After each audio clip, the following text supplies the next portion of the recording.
Everywhere Coach Madsen has been, he has won. As a player, he led his team to the Minnesota State High School League Championship at Elk River. He was also a captain at Division I Niagara, where he led a team to a national tournament appearance. He won a Robertson Cup in 2009 as an assistant with the St. Louis Bandits. And for the past 2 seasons as the head coach, he led the Minnesota Wilderness to back-to-back playoff appearances. We are fortunate to have Tim, his wife Ellen, 12-week-old baby Jack, join the St. Scholastica family today. With that, I'd like to introduce our new head men's hockey coach, Tim Matson.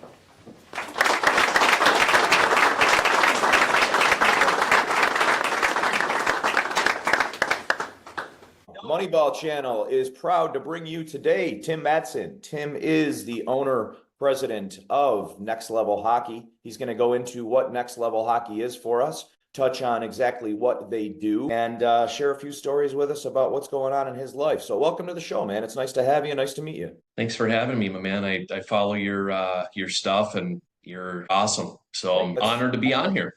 My pleasure, man. That's a huge compliment. Thanks. Tell us about first about Tim Matson. We'll talk about Next Level Hockey in a minute. First, tell us about Tim. I'm from Minnesota. Grew up there, born and raised, which is I don't want to offend any Buffalo natives here, but it's as close to Canadian as you can get with regards to the love for hockey. Absolutely.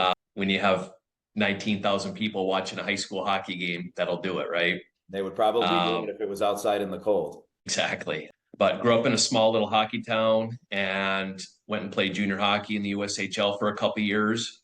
Had a scholarship offer to Niagara, and played at Niagara for 4 years. Got right into coaching because I wasn't good enough to play and to play pro. So got right into coaching at 24 years old, and I coached for 13 years and coached Division I for 7 at Niagara as an assistant coach. Okay.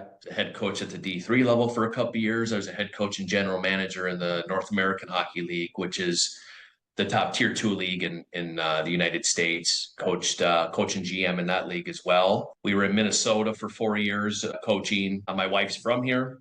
Okay. We had a baby. We said, tired of chasing this around. We're going to move back to Western New York. We love it here. She's from here. I spent a lot of my life here. Where's she from? She's from the Lewiston area here, where we live now. So out toward the Niagara way. Did you meet her when you were coaching out there? Yep. Yeah.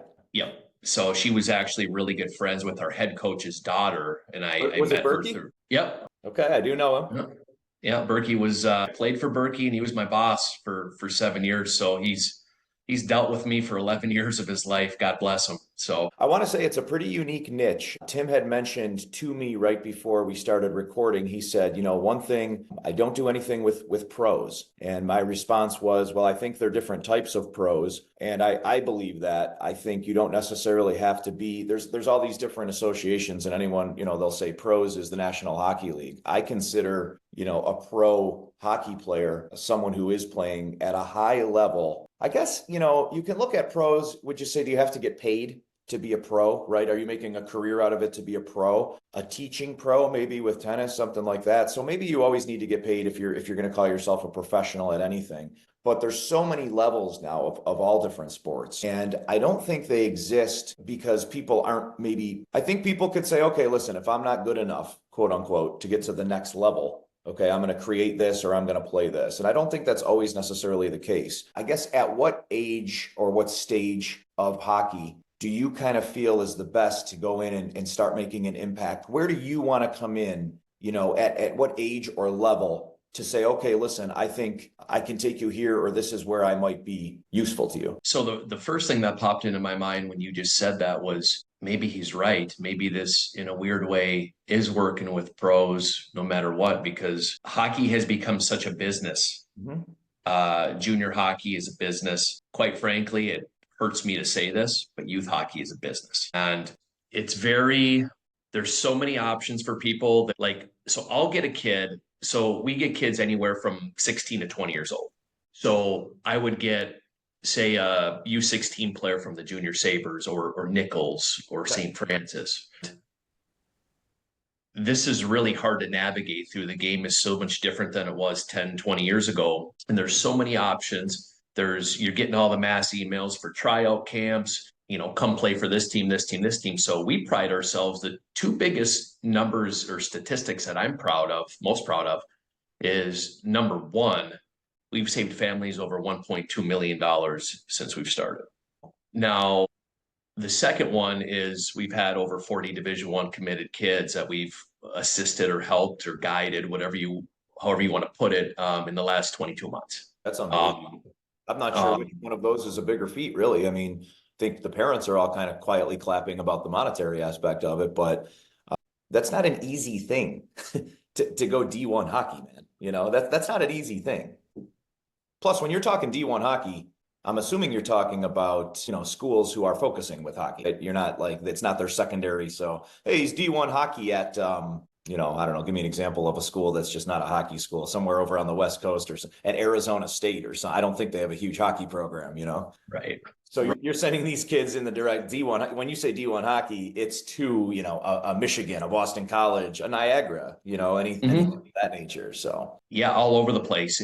4.6% of amateur hockey players in the world play Division I hockey. So there's only 63 teams in the country. It's not college basketball or college football where there's 200 to 300. I did not know that. Really? There's 63? That's it. It's a big deal. If we had a kid over the last couple of months. We've had a kid go to Michigan State, Notre Dame, Wisconsin, Minnesota, Duluth. We've also had a kid go to Niagara. Now, Niagara is not in the Big Ten, but it's just as big of an accomplishment to go to Niagara as it is to Wisconsin because, again, 4.6%. Great hockey school. So, any opportunity at that level is obviously a privilege. And, we've had every single kid that has worked with us for 5 years that has wanted to play college hockey, which is, 99% of them, has played college hockey. Tim, what's the 1%? Do they just want to go right to juniors or something? Well, juniors is before college. So can't it be during? Do I sound like an idiot saying that? I thought, and let me see if I'm right here with the trajectory, right? Because I know it's changed, right? And it's gotten a little bit crazy, like you said. I do have a son right now who's 11 years old playing travel hockey, and just the genesis, right? Just getting the foot wet, and it's already there is guys from other organizations coming and watching our games, and then afterwards, saying, "Hey, your kid want to stay, or does he maybe think of come?" I'll say we've played 2 games, man. Like we're pretty happy here, right? It's crazy, the competitiveness, just the fact that guy's even there scouting my at the time 10-year-old, but coming up to that level, and just from I guess the interviews or friends that I have in the business. Juniors, what everyone kind of tells me is you don't want to go the direction of Canada for the reason of they want to more so select Canadian players who don't have any fear of college for guys who want to go right into the pros. Does that make sense?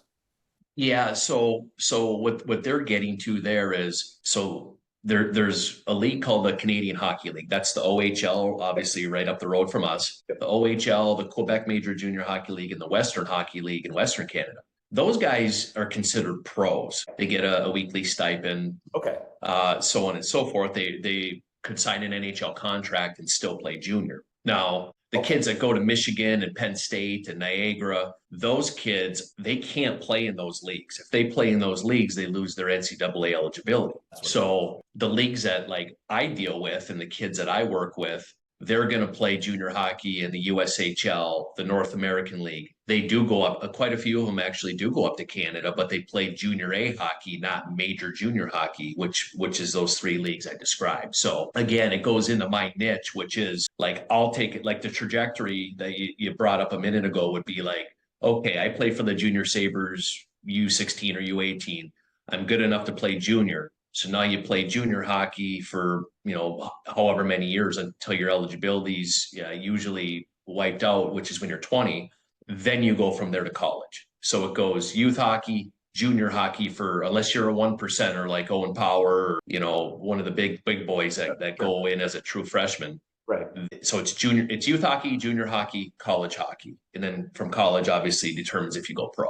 So typically when I work with a kid and family, as soon as they go to school, they're no longer a client of ours. Okay. You still have your relationships and friendships and Of all course. that, but I'm here to help them navigate through, I call it the jungle of junior hockey. It's an amazing niche. I'm now digging what you're screaming. It's a little more transparent now. So you're saying once they've almost graduated, for lack of a better word, with your program, that's when they're placed in a college or wherever they're going to be to get to the next level. Kind of like your job is done, right? Obviously, let's stay in touch. We're friends for life. But Mhm. what I was trying to do is accomplished, and best of luck to you. Okay. So that makes a lot more sense to me. Now, the ideal candidate or someone who's going to want to talk to Tim and his crew then is going to be someone probably, I would say, prior to 16, 14 or 15, trying to figure out who they're going to use to navigate them through the jungle. Is that fair to say? That's fair. A million guys that do what I do. I think I'm the only one in our area.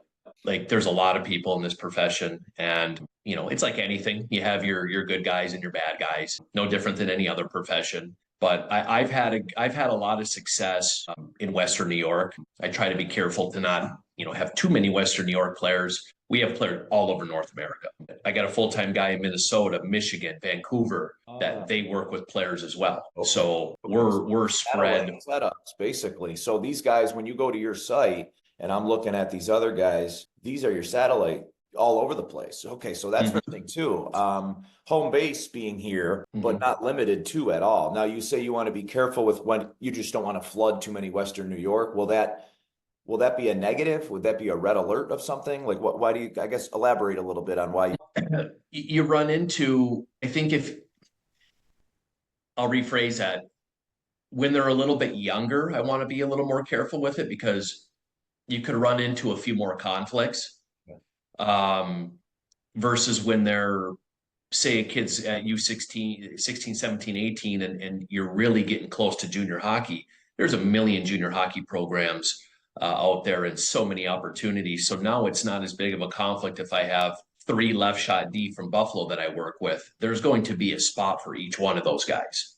But if I have them when they're 14 years old, which is a little young for me, now you run into a potential conflict where, okay, they're playing here, but the junior Sabres are after all three of them.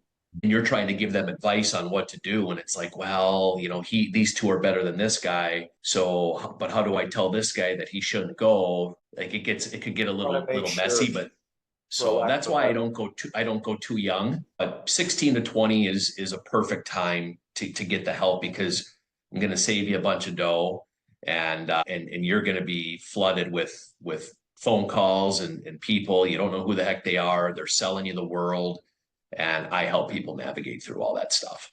So sorry, I almost cut you off earlier, but it just triggered something I was thinking. And as PG as we are, I think what you want to do is you want to ask for every seat, right?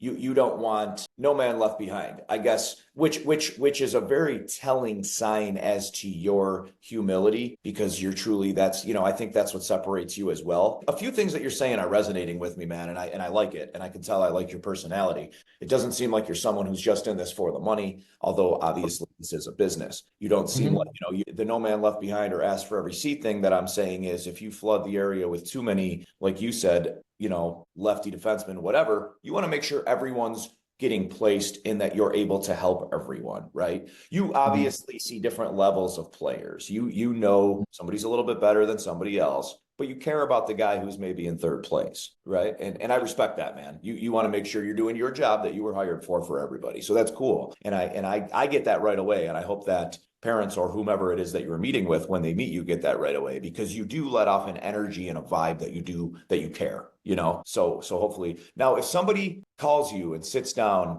with Tim, assuming it would be you in this area, unless there's other guys who work for you in this area as well, but if they sit down with Tim, what should they expect? How does that conversation go? Well, the conversation goes, and I don't take on everybody that reaches out, because my number one criteria, I don't care about the talent level. There's a spot to play for everybody, in my opinion. And as long as they understand where they're at and I'm honest with them and like, here's what the ceiling looks like, and they're okay with that, even though if that's not here, but they still they genuinely want the help, My only criteria is if they're good people. I make my decision within 5 minutes when I first speak with them. They're going to be unreasonable and unfair and they're unrealistic. And because that's not worth my time as a business owner to be on the phone for 2 hours a day with a dad who, Yeah. thinks he should be here, but that's just not realistic. So the Bro, key is being we're on the same really page with that, straightforward. man. You do, and you really do know within 5 minutes if it's that long. You know what I mean? Like if you're obviously a good judge and intuitive, but it's amazing how quickly you can read someone or tell telling signs. But go ahead, sorry. And I think I'm pretty good at this because, well, I'm qualified to do this, but I think I'm good at this because I have 3 kids. Very well could If be. I didn't have kids, I don't know if I'd be as good at this because like if I didn't have kids, I would get so angry and frustrated. And now the fact that I have 3 kids, if even the good parents that are great, and most of them are, Yeah. if they get a little wacky sometimes, it's all out of love. And I get that. I might not get that if I didn't have kids. So What having age are kids, your kids to? 6, 3, and 5 months. Boom, boom. Congratulations. You are in the thick of the weeds, brother. That's Speaking of the jungle, boys, girls. 2 boys, and our newest born is a girl. Congratulations, man. What's her name? Thanks, buddy. Stella. That is phenomenal. That's my wife's grandmother's name. Right now, I'll tell you what, when she hears this, she's going to be so jealous. We had 2 boys and Deacon and Jackson, and now we have 4-year-old Lincoln. And listen, this kid is our hearts, right? He's our world. But you could, I was just having this conversation last night with somebody. It's funny, when the pumpkin, it was the reveal in the pumpkin. And when the blue smoke came up, there was this look on my wife's face. You want to talk about telling, right? But she loved Lucy and Stella for names. And, congrats, man. I said, listen, Trish, I'll go for one more. I'd be okay with 4 boys or 3 boys and a girl. I'd be cool with it, right? But she's done. That she's officially retired her whatever we like. She's retired. She's retired as far as the baby makes. Sure. But yeah, man, congrats, because that's phenomenal. I'm sure your sleep isn't too great right now, but that's such a blessing, and congrats to you, man. Seriously, Appreciate that very much. Yeah, it's the hardest job you'll ever have, but it's the funnest job you'll ever have. It's agreed. nothing like them calling you daddy. Agreed. It's so different. And anyone who it's tough to explain it to anyone who doesn't have them, you know what I mean? But I do see what you're saying too, with how much I changed, from a perspective of patience, right? When you have the kids, and you said something that really resonated again. And you said, you said the good ones, and most of them are. I think your process is you kind of weed out the ones, and listen, let's not directly say these are horrible people, right? But maybe they don't vibe with you, right? Maybe their energy, right? So those are weeded out. And then the ones who you are working with, they can get a little bit, let's call it aggressive or unrealistic at some times. And your patience now, having your children, allows you to come back down to earth, right? And tone it down. You have to get all kinds of just, the parents that say, hey, somebody told me to give you a call. I already know what my son, is it all men you're working with, or is there women as well? Oh, man. So I already know my son, what he's capable of. I'm not sure what you can do for us, but this kid's going pro. You know what I mean? Just some wild stuff. Your reaction maybe prior to kids might be something totally different than it is now. But what would you say Great question. And I have had a few of those. Obviously I do more listening than talking. And then when it's time, it's like, hey, you obviously, you got a pretty good idea of what his track looks like. You obviously don't need the help if you already feel like he's on the right trajectory. Perfect. If you ever run into a pinch or if you ever run into a pinch or have any questions, by all means, reach out. And if I have room for you, we can talk. And if I don't, I'll give you a couple minutes of my time just to try to help you out. Love it. Now, have you had those conversations and then have had them call you back? Oh yeah. Right. And a little bit different tune. Yeah, different tune. And that's where it gets really hard, because I know they're going to take up a lot of my time and probably be very challenging to work with. But at that point in the game, I have a decision to make whether I let my heartstrings get pulled or not, because oftentimes I will take that player because I know that player needs me. And I'll just tell the parent, hey, you're going to let me and Johnny, this is our thing. If we're dealing with finances or dealing with a big issue, we'll let you know. You're paying the bill, so you're entitled to call me anytime you want, but please be fair to me and let your son and I build a relationship. So I'll say something like that to them. And when I put it that way to them, most of them are really good about it. In that process, or even in the initial stages of the process, how much of it is talking to the player and how much of it is talking to the parents? I think I've gotten a lot better at this. Because when you first start a business, you're walking out to the mailbox every day praying there's a check in there, and you got a family, and you don't know if this is going to work. And then now we've built it to a point where I'm getting phone calls every single day, and I have choices to make as to whether I'm going to take them or not, which is obviously a good problem to have. Of course, of course. But like I really want to do this with the kids. It's a little different right now if I take an 08 who's still a puppy, Yeah. but I can still help them versus a 20-year-old in junior hockey. The 08, I'm going to spend more time on the phone with mom and dad because he's still a puppy. The 20-year-old and they're so wet they haven't heard anything yet. Right.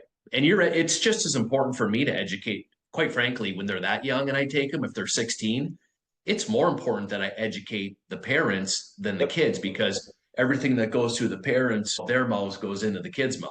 Yeah, the kids don't even know what's going on. No. Yeah, exactly. And you can sit down with them all in a group. Will you do that? Will you have them all in the same room, or will you separate? I like to get them in the same room. I actually just moved Sorry if these questions seem a little like I'm No. kind of dumbing it down and filtering it down for the viewers, because most, I think, are going to be just like me. These are the questions that they would ask, right? So, sorry if these are kind of repetitive or ignorant questions, but these are stage one questions. And that's the goal here is exposure. And I love what you do. I call it a consultant, really, right? For, you say navigating through the weeds, but I would call it a true consultant for someone at that level on how to navigate through, right? You're consulting. So, to ask these very basic questions is to be someone who's truly, say my son was 16. I'm calling you. And these are the questions I would ask. I would say, so how do we do this? Right? Tell us what we do. How do we do this? So, so sorry if they're a little bit, like, hey, come on, I've but I mean, that's kind of what I want people to know. It sounds like you're doing great. And obviously you've built this up to, over the past 5 years to a point where it's a successful business, and nobody ever says, hey, I'm at my max here. I don't want any, unless you truly are, but I don't think you're there. I know I'm not there in any stage of a career. Maybe, I want to, what is it? Pigs get fed, hogs get slaughtered, right? I don't want to be quite yet, but keep feeding me. I'm the pig. So it's just, like I said, it's a very, very cool niche. And I have so many friends right now in my age group. I'm 45 years old. I have a lot of friends younger and that had kids, at all stages of life. And I do have, because my kids are a little bit younger, but I have a lot of parents right now with good athletes who are 14, 15, 16 playing hockey that are going to watch this, that I'm going to send to them to watch this. And it's vital, to me, that they see enough where they're like, man, I like this guy. And these are the type of questions that I have, you know what I mean? So that's kind of what I'm getting at with this whole thing. And like I said, you would be the guy, no doubt. Right. So sorry to ramble there, but reversing it, just rewinding it a little bit. If I edit, I can do the right. And we can go back. But you have them, you sitting down in the initial conversation and, hey, kind of here's what I do with navigating and so on and so forth. And will you kind of just then set up a meeting? Yeah, typically, sometimes the parent reaches out first. Sometimes the kid does. Eventually you have to talk to the parent no matter what, because, the parent pays the bill, and it's their kid. Plus the kid's got a heck of a paper route, right? Exactly. My kids made $490 at a lemonade stand 2 weeks ago, bro. I'm not joking. Really? A lemonade stand at the corner of our street, and I put it on Facebook and stuff, and 25% went to Shy Children's, and they got $493. But go ahead. That is so awesome. So now they want to do one every day. Yeah, of course they do. But yeah, you meet with them. The big thing is I say this to every kid. Like, if you're not comfortable to text me anytime you need something hockey related, or you're not comfortable where you can just pick up the phone and call me, then don't do this. Don't do it with me. That means it's not a good fit. Yeah. So like what we want the relationship where you're comfortable enough to do that at any point. And I've had kids that it's all based on the kid. So I have kids that they want to talk to me every week. If that's what they want, that's what they get. I also have kids, they don't want to talk to me every week. No. They talk to me once a month, and that's okay. It's all based on what the kid wants and the kid needs, because it's all about the kid.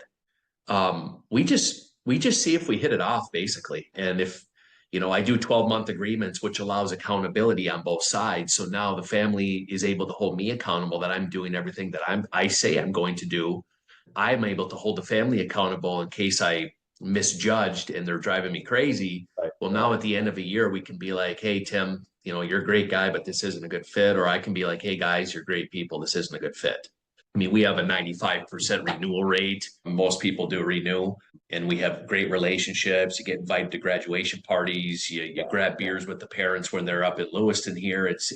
That's the really, really fun part of it. These were my next questions, man, and you led right into them. It was perfect. It was, the relationships that you build with both parents and player. I would think in some cases, Tim, you may even become another parent type figure to these kids. Sure. Or maybe it's not always, let's be honest, it's not always a mom and a dad calling. Sometimes it's an uncle, sometimes it's a grandparent, sometimes it's a single mom or dad. So, I guess there's always that fine line too, a very impressionable 16-year-old or whoever it is. I can tell by your character, again, easy, you're likable, which then kids could kind of, hey, lean on you a little bit. It's a good thing for the most part. I guess, in some cases it's not, right? But the better human being you are, the more apt you are to have kids do that. Is it tough sometimes to cut the cord after 3-4 years of working with them? It's tough when you build a relationship with a kid and his parents. They accomplish their goal. Let's just go kids for a minute, right? Okay. Yeah, let's just go with the kid. It's, you know what I mean? Because that's what I'm kind of getting at as far as them becoming kind of attached to you and you then becoming attached to them in a sense, right? That's kind of what I'm getting at. Is there a situation then where, you know what I mean? Yes, I do know. And it's not easy because you have a new crop of players in right now, right, that from a business perspective, they're compensating you to do the job. Right. So now when I'm on the phone for 10 hours a day with my boys, but so-and-so at Penn State or Wisconsin calls you and they need to talk about something or something's bothering them. Like, there you go. Like I might not get to them in an hour, but I'm going to get to them before the end of the day. Of course. That's the answer I was expecting from you. That's or I'll email them and hey, like it was a trying question, man. It was almost a test question, and I already knew the way you were going to answer it. And by all means, you passed with flying colors. But you're being sincere with it too, and I can tell. Yeah, and to be straightforward from a business perspective, if I'm changing a diaper at home and my phone rings and it's a client, and I know I'm on family time for a couple hours, I have anxiety for 2 hours because that's my job. And they're trusting me. Is there a problem? So I got to text and be like, hey, man, I'll call you back and give me an hour or two with the fam. And I appreciate it so much, both kids and parents. Anytime I respond to them and say I'm with my kids, they're like, all good. Call me later. I appreciate it so much. My typical day is 7 a.m. at the office. Kid gets off the bus at 4 o'clock. I go hang out with my kids from 4 to 8. Kids go to bed at 8. I come back to my office from 8 to midnight every single day. And wow. So during that period right there, people reach out, of course, because parents are off of work, kids are off of school. Well, now they can talk. Right. So it's a really challenging time frame here for this job, and my calendar is just cuckoo. And God, thank goodness, my wife is unbelievable. Plus a 5-month-old in the mix, man. She's the MVP of next level hockey. That's for sure. Because the train wouldn't go without her. Because I could write multiple books. I said it to you off the air. I'm in the most interesting business in hockey. I would argue with anyone on that. And it's fascinating. I wish we had more time to just sit and talk. But this is the type of thing that, say we met out, had a pop or something. I really would have so many questions, man. I could legit sit and talk to you for 2 hours about it. It's interesting in more than one way because, you like I said, it is a business. But just to hear success stories, right? We could do a whole part 2. Maybe we will. Who knows? But just of success stories, right? and listening and almost testimonials, right, of what Tim did for him. I think that would be so cool, and not a bad business model there either. Now that I struck on that, right? Hey, get that on the website. Sure, it is. That's I've actually, thought about all that stuff. It's just I a mean, matter of, as you know, it's one thing to think about that stuff. It's another thing to get it done when you got a lot going on. you need an assistant for your assistant, man. Like I have an assistant, and it's just you need to have an assistant for your assistant if you're a busy person, and even if you didn't have going on what you have going on, you have 3 young children. Game, set, match. Right? You are a busy person regardless. This was a lot of fun, man. And I know we didn't get through a lot of the things that I wanted to ask. So maybe we do turn it into a part 2. I do have another one I committed to right after this, but this was a lot of fun. And you are a rock solid dude. You're cool as expected from who, kind of told me to reach out to you. And there's no question, like I said, I'm already thinking in my head of about 2 or 3 guys that I'm going to say, yo, when this is done, watch this video. And I think I have an answer to your problems. Parents get so inundated with what do I do? Let me give you this example real quick. And we'll bounce. But a good friend of mine, very good friend of mine, his son's a pretty good little player. He's 15. He just got offered Nichols, excuse me, and chose Junior Sabres because of the cost. They were covering half, and it was still 20 grand. It's $40,000. And I was like, St. Francis, which I think is a phenomenal school, is like 15 or something. I mean, and he told me, and he said, and they're well off, they do all right, but not in a position to say, okay, if you figure, hey, we're going to cover half to still come up with $20,000 when you have the option of public, right? So you have the option to go to public school for free. Your son can excel Junior Sabres, or go pay that additional money. Is it worth it? Well, maybe you should talk to Tim. You know what I'm saying? Right. So how do people get a hold of you? Our website is nextlevelhockey.com, nexlevel.hockey.com. No T. I'm going to make a no point. T. Don't forget no T. And then, no I got you. No T. We're going to put the soup Nazi on the top of your website. More. No soup for you. Perfect. Thanks, guys. Thank you so much. My pleasure. And it's going to say no T for you. I'm serious, man. So I'm a good marketer. We're going to do no T for you. And that's I love it. I'm a big Seinfeld guy. God, how could you not be, man? I don't trust any human being who says they don't like Seinfeld. I have the meme on my phone. It's not a lie if you believe it. You know what you do, brother? You know what you do to your next interview with parents is you sit down and you say, question 1, do you like Seinfeld? 100%. They say question no. It's 2, like, you know what? Question 2, there is none. You just said you didn't like Seinfeld. Yeah, my kid is sick. I got to go home. No, this was great, man. This was a lot of fun. Thanks for taking the time with me this morning. Much success to you, and congrats on the family, man. I appreciate it a ton, and enjoy your stuff, and we'll continue to watch your stuff. And yeah, anything you need, I'm up here in quiet Lewiston. So truly does mean a lot to me hearing you say that, man. It really does. It really does. You got it, buddy. Well, thank you so much. Yep. Enjoy the rest of your day, brother. Okay, man. Good meeting you. Yeah, you too. Take care. Yeah. See ya.